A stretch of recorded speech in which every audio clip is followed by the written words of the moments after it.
अकोला जिल्ह्यातील बाळापूर वगळता 4 नगरपरिषदा आणि 1 नगरपंचायतीसाठी मतदान प्रक्रिया पार पडते।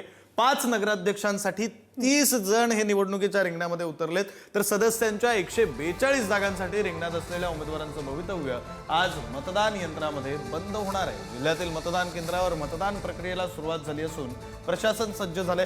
मतदानाच्या दिवशी जिल्ह्यातील नगरपरिषद क्षेत्रातील 1,81,741 मतदार आगामी 5 वर्षांसाठी आपला नगराध्यक्ष, आपला नगरसेवक निवडणार आहेत आणि त्यामुळे आजचा मुहूर्त कुणासाठी मंगल ठरतो ही बाब मतमोजणीनंतरच स्पष्ट होणार आहे। आणि या सगळ्याचा आढावा घेतलाय प्रतिनिधी जयेश गावंडे यांनी।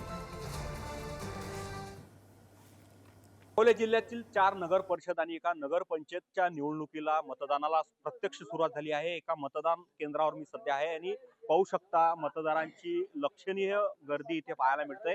मतदार सकाळपासूनच मतदानाचा आपला हक्क बजावण्यासाठी इथं येत आहेत आणि प्रशासनाकडून जिल्ह्यातील या 204 मतदान केंद्रांवर मतदानाची सुविधा उपलब्ध करून देण्यात आली आहे। तर 1,81,741 मतदार जे आहेत ते आपला मतदानाचा हक्क बजावणार आहेत।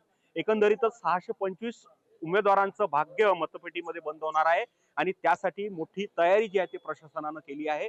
प्रशासनाकडून योग्य ती दखल घेण्यात आली आहे, तर पोलिसांचा देखील मोठा बंदोबस्त इथे लावण्यात आला आहे। एकंदरीतच अकोल्यातील राजकीय वातावरण जर पाहिलं तर अकोला जिल्ह्यात मुख्यमंत्री देवेंद्र फडणवीस, उपमुख्यमंत्री अजित पवार, उपमुख्यमंत्री एकनाथ शिंदे यासह वंचित बहुजन आघाडीचे काही नेते मोठी प्रचाराचा धडाका जो आहे तो अकोला जिल्ह्यात पाहायला मिळाला।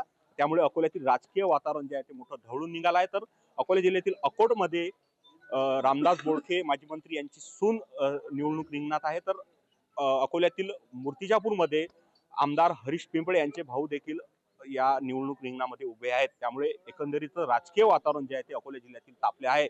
एकंदरीतच आजच्या मतदानाच्या प्रक्रियेनंतर उद्या निकाल नेमका काय ते हे पाहणं महत्त्वाचं ठरणार आहे। जयेश गावंडे, पुढारी न्यूज, अकोला।